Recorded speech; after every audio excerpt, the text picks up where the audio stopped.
Matthew chapter 7. Do not judge other people, that you will not be judged. You will be judged in the same way you judge others. You will be measured in the same way you measure others. You look at the bit of sawdust in your friend's eye, but you pay no attention to the piece of wood in your own eye. How can you say to your friend, "Let me take the bit of sawdust out of your eye"? How can you say this while there is a piece of wood in your own eye? You pretender, first take the piece of wood out of your own eye.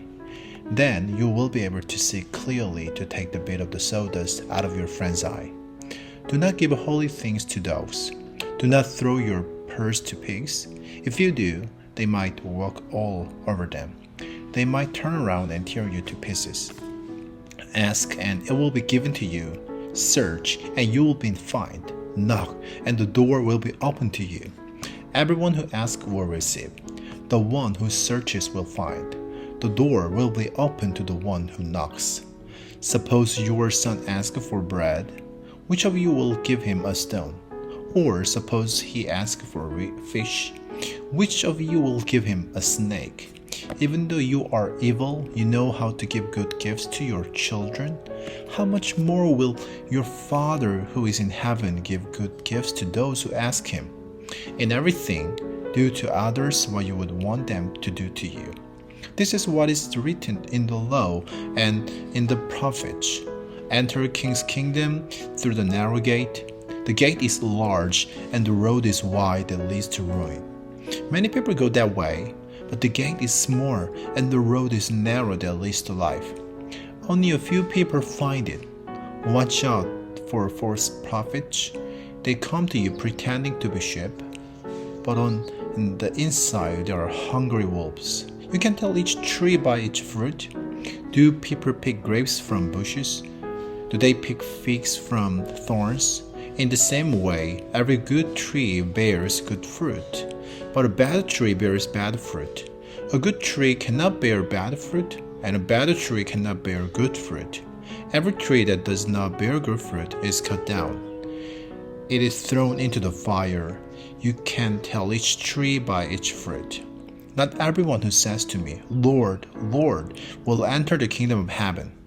Only those who do what my Father in heaven wants will enter.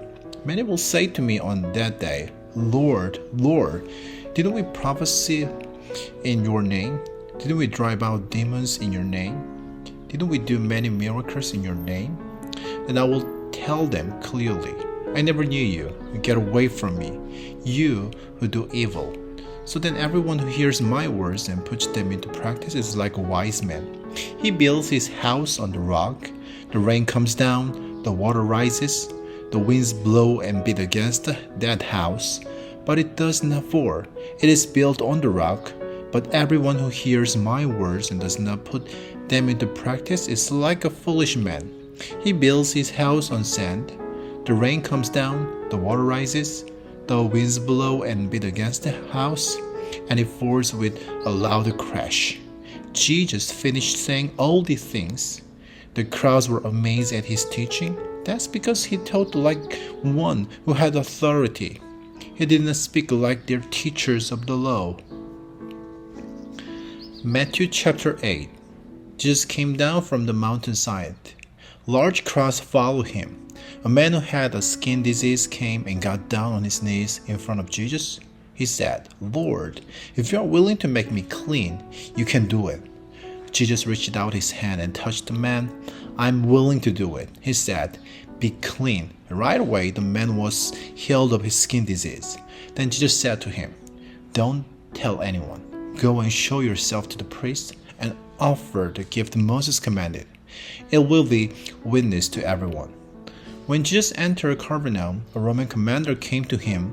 He asked Jesus for help. "Lord," he said, "my servant lies at home and cannot move. He is suffering terribly."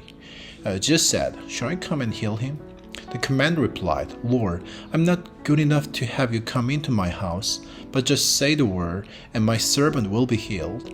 I myself am a man under authority, and I have soldiers who obey my orders.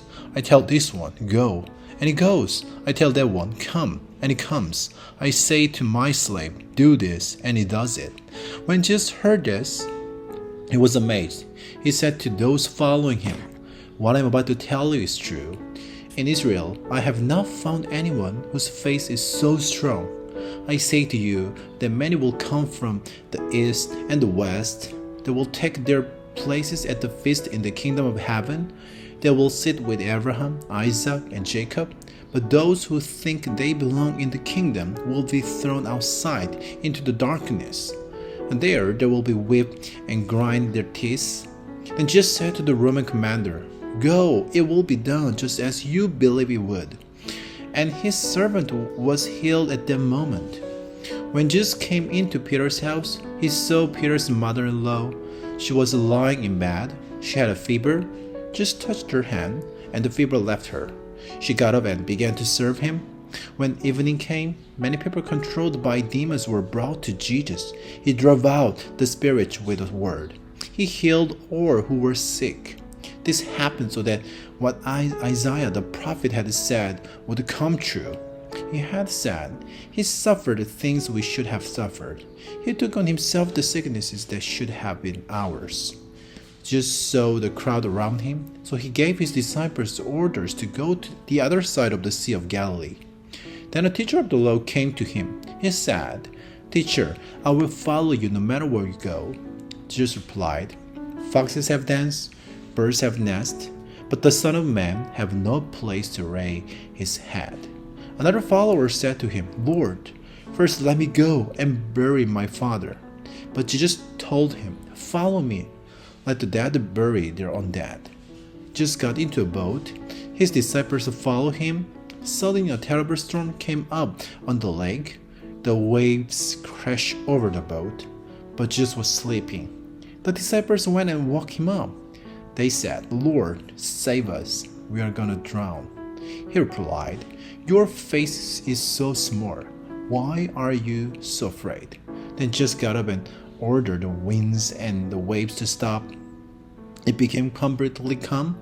The disciples were amazed. They asked, "What kind of man is this? Even the winds and the waves obey him." Jesus, alive at the other side of the lake in the area of the Gadarenes, two men controlled by demons met him. They came from the tombs. The men were so wild that no one could pass that way. "Son of God, what do you want with us?" they shouted. "Have you come here to punish us before the time for us to be judged?" Not very far away, a large herd of pigs was feeding. The demons begged Jesus, "If you drive us out, send us into the herd of pigs." Jesus said to them, "Go." So the demon came out of the man and went into the pigs. The whole herd rushed down the steep bank. They ran into the lake and drowned in the water. Those who were tending their pigs ran off. They went into the town and reported all this. They told the people what had happened to the man who had been controlled by demons. Then the whole town